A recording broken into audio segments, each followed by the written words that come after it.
Hello everyone, today we are here representing SVA company. I'm director Anna Romanenko and here is our manager Dan Woods. We want to tell you a little bit what is all about SVA company. We are educational company. We do admission and migration process for students from Africa to study in Belarus. And the main thing, we do it without prepayment. So you pay after you arrive to Belarus. Yes. Today we're gonna answer the main questions which students usually asking when they call us, when they write us, so that you can have this video, watch it, and have answers for your questions even before calling us or after. So Daniel, please. SBA is an educational company. We do study visas only for Belarus and also for Lithuania. And for Belarus, it is payment on arrival. That means no prepayment. Questions that might be asked by most of our clients are: is the visa 100% guaranteed? Yes, for Belarus, as long as you follow through the process, then you are 100% guaranteed. There is no prepayment, unlike other agencies out there. You have to make a deposit, you have to pay something, pay for something.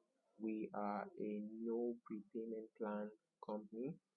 All payments will be done upon arrival. How long does the process take?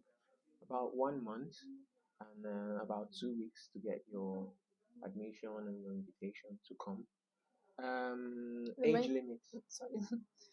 Mm, One of the main reasons why we want to make this video, we want to explain you what we stand for. So principles of SA company, Social Variety Alliance is the full name, and we stand for, first of all, this is a safe environment. We don't have racism. We create a community in the Belarus in country where you can meet people from your countries, from African countries. We work now with Nigeria, Ghana, DRC, Cameroon, Zimbabwe, and South Africa. You're very welcome to come to study. Payment after arrival. What else you can add? Yeah, concerning it takes about 1 month. There is an age limit. Currently, it could change in the future, and if it changes, we'll also make a video to inform our clients, our viewers, our families out there that there has been a change. For now, the age limit for bachelors is 25, and for masters is 29. If you're 26, 30, we can try, but it's not like a 50-50, more 50-50 because of the age limit. And the first process is sending your documents. We need to verify those documents, and they have to be the original. If you're coming from Africa, your A level, your WAEC must be verified, and also sending an international passport that must not be expiring in about let's say 1 year. More than 1 year. It needs to be more than 1 year before the passport expires.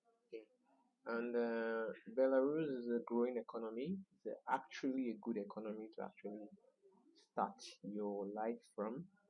It is located in Europe, and when it comes to cost of living, unlike the other European countries, as you all know, Germany, Amsterdam, Norway, it's quite more expensive, but Belarus is quite more cheaper and safer in a way, because most times you tend to go into an economy with the ideology you have. Belarus is not Russia.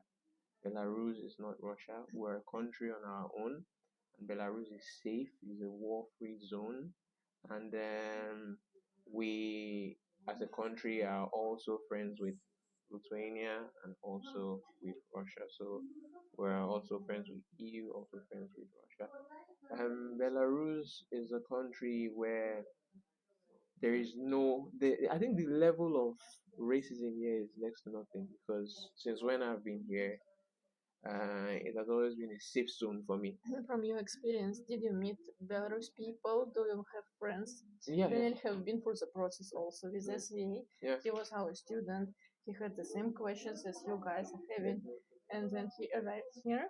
He showed himself as very intelligent, and now he's working also with SVA, managing. And asking, answering the questions which he was asking now. So he understands the perspective of you guys. So answer please my question. How do you feel in Belarus? Do you have friends here? Yeah, I have a lot of friends here. I have met a lot of people from different parts of Africa and also even from different parts of the world. I was at the English club and I met a guy from Canada, I've met a guy from the UK, and I've also made friends with people from Zimbabwe, DRC, and even from Kenya, from Botswana. And I think the standard of living here is quite very okay.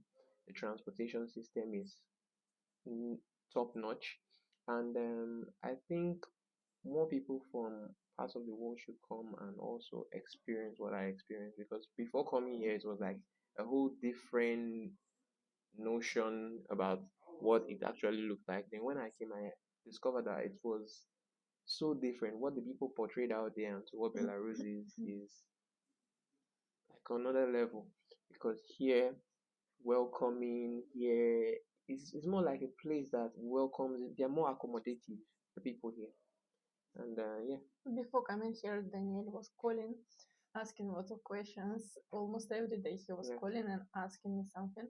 And among his questions were all the questions which usually prospective students ask. yeah, It was about is Belarus part of Russia? Is it safe to be there? yeah, He had some doubts. yeah, I have, Yes, he was asking also about exchange rate, yeah, dollars, yeah, how much he needs to bring. yeah, He was asking also about racism. Is it possible to find people who speak English yeah, here?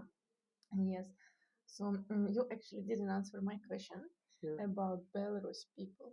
Do you have friends who are Belarusian? Yeah, I have a lot of Belarusian friends, and I think the first shock for me was that I think I found people that could actually speak English, because in my own mind I felt like, okay, these people more or less do not in, and the people here are so welcoming.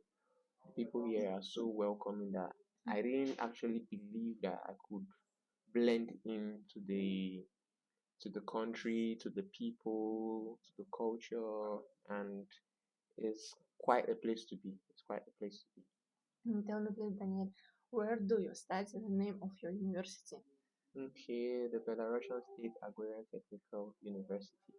It's located in Minsk, and Capital city. yeah, the capital city is very serene environment and very the structures are very historical.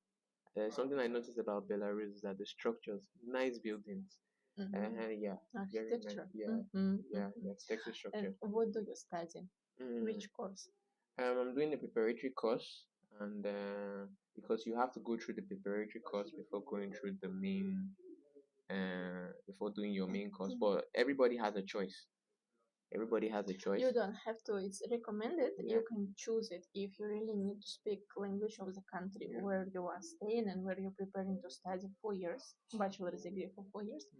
You actually need to understand the language because wherever you go, is it bank, is it shop, or just in the street to ask for directions, to ask for help. People are helping, mhm, but you need to know basic language phrases in Russian language. That's why we recommend all our students to start from preparatory department yeah, course, true.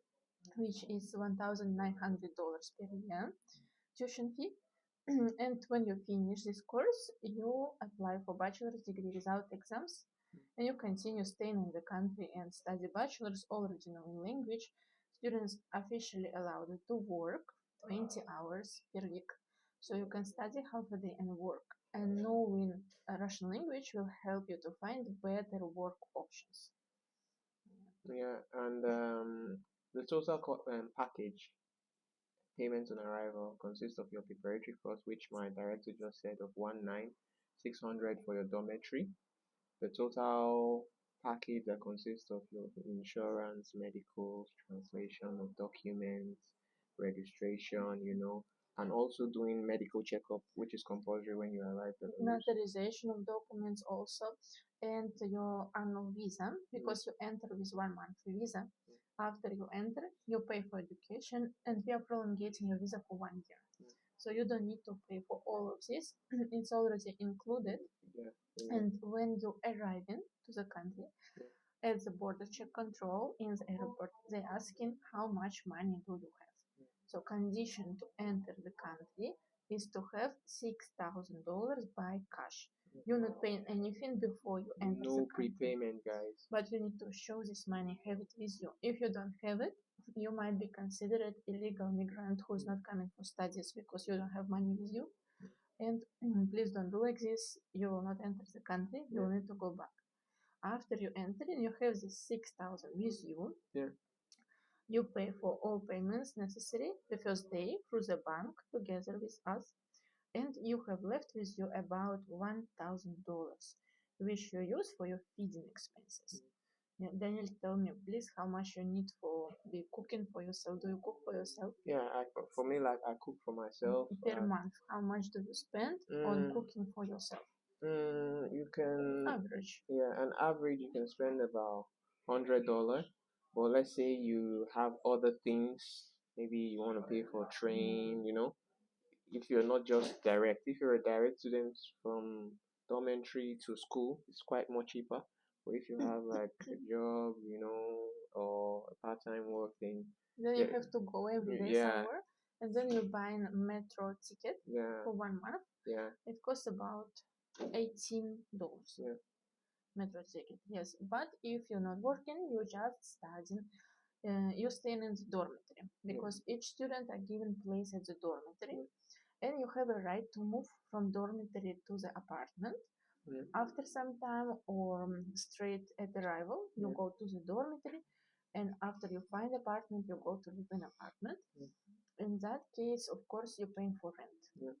Rent is more expensive, but dormitory itself costs $50 per month, and every student, every international student is getting place at the dormitory. Is located very close to the university, right? Yeah, very close to the university. It's like 3 minutes walk. Yes, and metro entrance is in front of the dormitory, which is very good for you, especially in winter when it's cold. Yeah. You don't have to be in the street waiting for a bus or something. If you need to go somewhere else, not to the university, you just enter in the metro. Yeah, so when it comes to your feeding, you can spend like $100 for the whole month, and you would actually eat well. Like products, groceries are actually cheaper here in Belarus, in Europe. Actually, more cheaper than even in my own country, Nigeria. Big difference. Big difference. Okay, so I think we made introductory, and now please guys, you can ask your questions in comments. You can give us ideas which topic you would like us to talk about in our next video, and we will be gladly answering your questions in the next video so that you will have an idea about Belarus studies here, and you will make your choice. Where do you prefer to study? To stay in your country, to come here, to go to some another country? And you have opinion of representative of Nigeria here who have gone through the process by himself. And also you can call us always on the phone, WhatsApp number by WhatsApp. You can see our contacts below this video, and you can also see us in TikTok, in Instagram, and follow us for new information. Yeah, and we go on live Fridays or Saturdays. We're always active on our In TikTok. What's our TikTok handle? Our TikTok is SV Family. You can see it also below the name of our TikTok. So you're very welcome. Come to study in Belarus. Choose SV, and SV will always be glad to help you. Thank you. Bye bye. Bye.